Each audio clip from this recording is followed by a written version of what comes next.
Hello, my name is Cindy Marquez, and today I will be talking to you about the article Towards Error Categorization in BCI Single Trial EEG Classification Between Different Errors by C. Wirth, P. M. Dockery, S. Harty, E. Lacey, and M. Arbonne.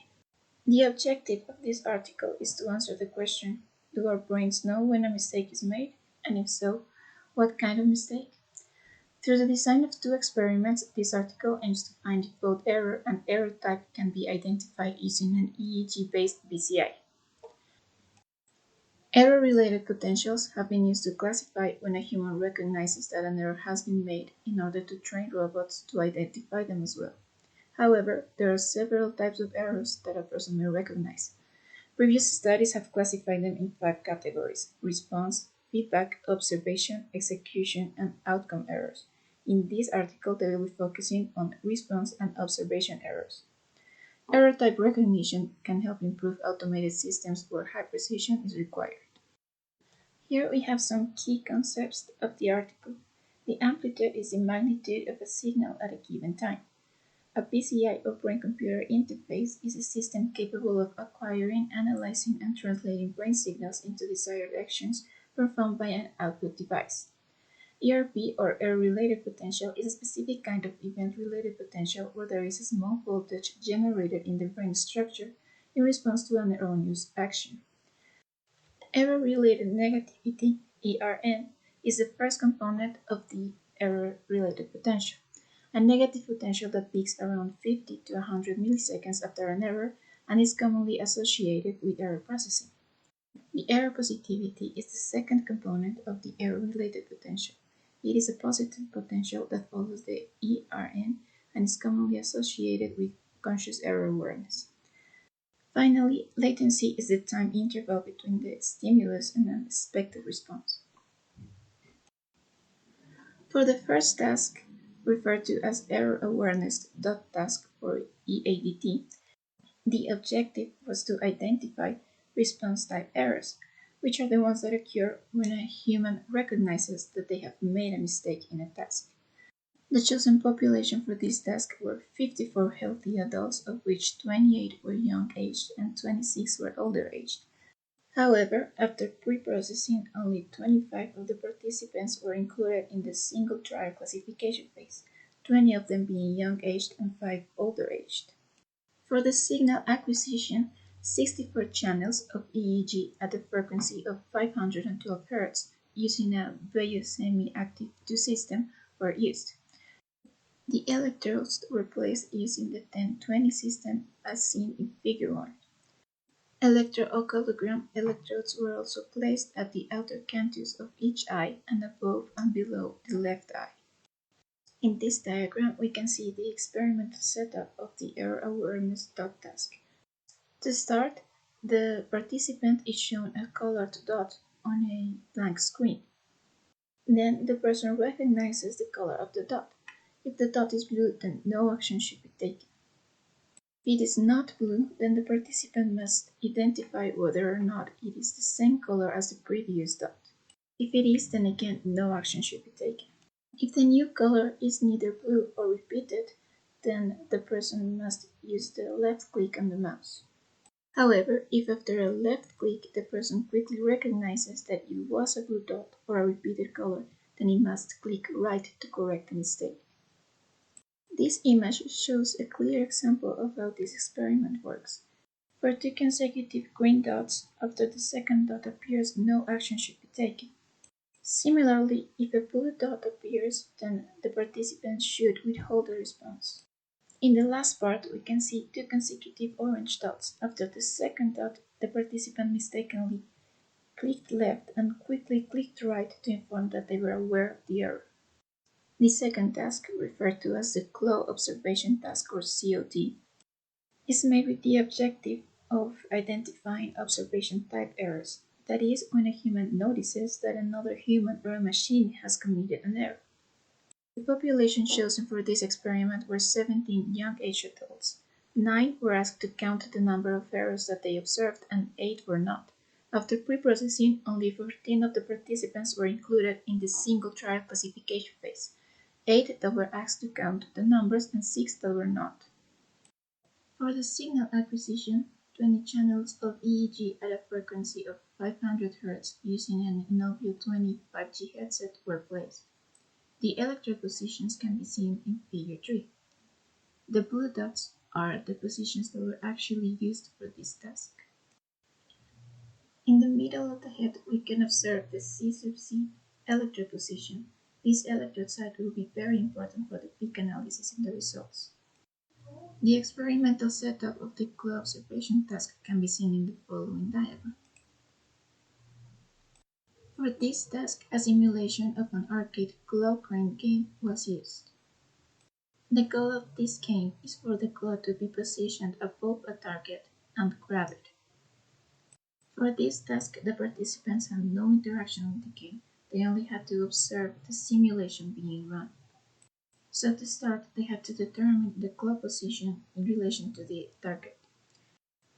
If the claw is not positioned above the target, then it has two options. It can either move towards the target or further away from it. If it moves further away, then that is what we call an error condition. If the claw is actually positioned above the target and it does not reach to grab it, but instead it steps away from it, that is what we call an error condition 2. Once the claw is placed above the target and grabs the target, then the game stops. Here we can see an example of how the claw observation task works. So here the claw is positioned 2 steps away from the target, and instead of moving towards it, it moves further away. That is a condition 1 error. Then it keeps moving around until it is placed above the target. Instead of grabbing it, it keeps moving and steps off the target. That is an error condition 2. Finally, it comes back to the target and grabs it, and the game ends. Here we can see the steps that were made for the data analysis. First of all, the data was resampled to 64 Hz. Then it was bandpass filtered from 1 Hz to 10 Hz, since it is shown in the literature that the error potentials happen at very low frequencies. The third step was the selection of data. For the error awareness task, the conditions were that the secondary correction click was made. That means that only the data where the participant made a mistake and clicked right to inform that they had made a mistake was taken into account. Second of all, they had to get rid of all the EOG artifacts because it would cause noise for the EEG signals. The third condition was that only data where the initial click had happened a maximum of 550 milliseconds after the stimulus were taken into account. This is because if the click was further away from the stimulus, then it would overlap with the next window of analysis. The next condition is that at least there have to be 12 trials per error condition and 40 trials overall per participant to be taken into account for the study. Finally, since for this task there had to be a hand movement involved, and they had to make sure that the classification was made solely on the EEG signals and not from motor signals that were caused in the brain as a result of having to click either left or right. For the claw observation task, the range between higher and lower frequencies was limited to 100 millivolts. This is to avoid outliers from altering the data. And for this one as well, they had to make sure that the participant had at least 12 trials per error condition and 40 trials overall. After the selection of data, some topographical maps were made showing the average location of brain activity during these tasks. The fifth step was the identification of the latencies at which ERN and P occurred using the C-subset electrode site. This electrode site was chosen because after visual inspection it was shown that it had the highest difference between the amplitudes, so it would be much easier to analyze this data.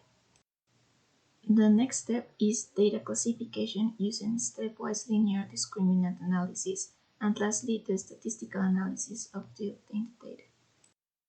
A stepwise linear discriminant analysis is a model used to identify which features of a dataset would be best to use in order to train a linear classifier. To do so, it uses the p-value of the model and of each individual feature in order to identify which combination of these features would give out the most statistically significant result. The p-value is the probability of the null hypothesis being true. The null hypothesis states that the data is random and there is no relation between the variables that we are evaluating. So the smaller the p-value, the better, because it means that the data is definitely not random and there is a dependency between them. To do a stepwise linear discriminant analysis, we start with an empty model. We add a feature and use a regression analysis to find its p-value. Then the p-value of all other features is calculated. If there are features whose p-value is less than 0.025, then the one with the smallest p-value is added to the model. On the other hand, if the p-value of any of the features already in the model increases above 0.075, then they have to remove the feature with the largest p-value. This process is repeated until none of the features' p-values reach the thresholds to be either added or removed from the model. For this article, the linear classification model is trained and tested with the selected features using leaf-one-out cross-validation, where one trial is selected as a test sample and all the other trials are used for training the model. After that, the trained sample is changed and repeated until all the trials have been used as the test sample. In this image, we can see an example of what a linear classifier looks like after training is done. So what we get at the end is a line capable of separating two classes. In the case of the first task, it would be color condition and repeat condition, and for the second task, just condition 1 and condition 2. For the statistical analysis, they used Fisher, Wilcoxon, and Welch t-test to determine statistical significance of ERN latency and amplitude difference, PE latency and amplitude difference, and accuracy differences among task conditions and age groups.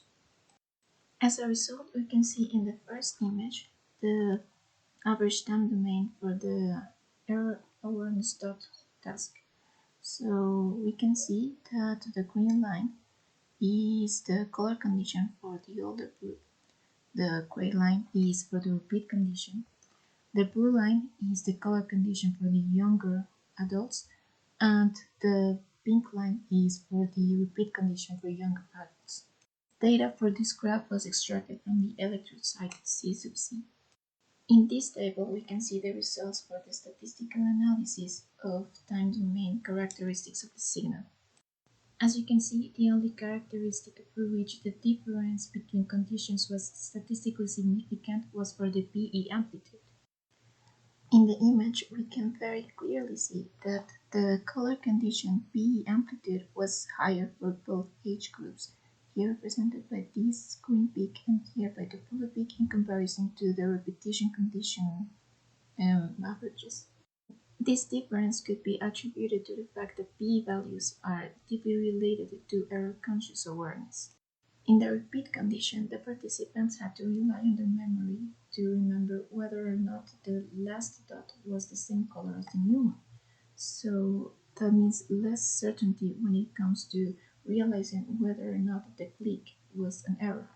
Whether with the color condition, all they had to do was realize whether or not the dot was blue. If it was blue, then it was a clear mistake and they were sure of it.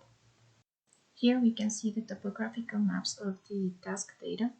We see that the mean amplitude values were higher for older age participants for all electrode sites, which coincides with the graph data.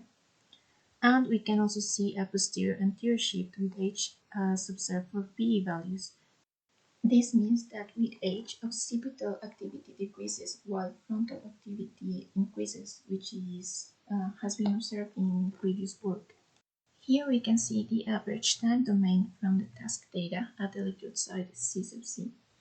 The blue line represents condition 2, which is when the claw stepped from the target, and the red one is condition 1, which was when the clone moved further away from the target. Unlike the previous task, in this one we can observe a second component to the PE amplitude. In this table, we can see the statistical analysis of the data. We can see that the only statistical significant p-values were for the p latency and p amplitude of the second component. As we see in the graph, the time interval between the stimuli and the response is higher for condition number 2. This could be due to the fact that there was an anticipation of a correct action since the glow was already above the target for the second condition, so the response error comes a little bit after. For the difference in amplitude in the second component of PE, we can see that there is a stronger conscious error response to condition 2 than to condition 1. Here we have the topographical maps of the glow observation task data. We can see that there is no clear location of ERM potentials. As you can see, there seems to be a very low voltage throughout the whole frame, and we can also observe the central varietal activity of P signal, which is showed by the red spots. This is a very good explanation of why the C sub C electrocyte was better for signal acquisition. The last results we have are the single trial classification results. The table shows the means of the data for all participants of the task. So we can see that for the error of awareness task, there was an overall accuracy of 65.2%, which means that it was able to classify whether it was a color condition or a repeat condition with a 65.2% success. In the second table, we can see the results for the glow observation task. We can see an overall accuracy of 55.6%, very similar to the previous one.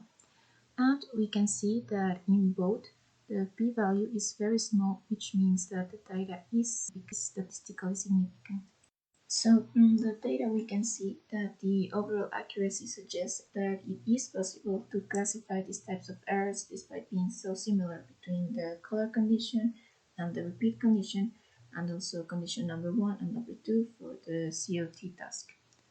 And the second thing we can see is that the differences in accuracy among age groups were found to not be significant.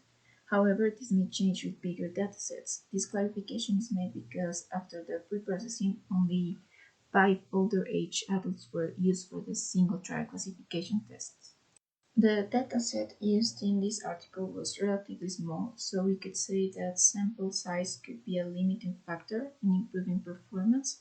This is because when asked to do a task, it is more likely that the participant will respond to the task correctly, so the amount of error data is very small in comparison, and there have to be much bigger trials in order to obtain this data.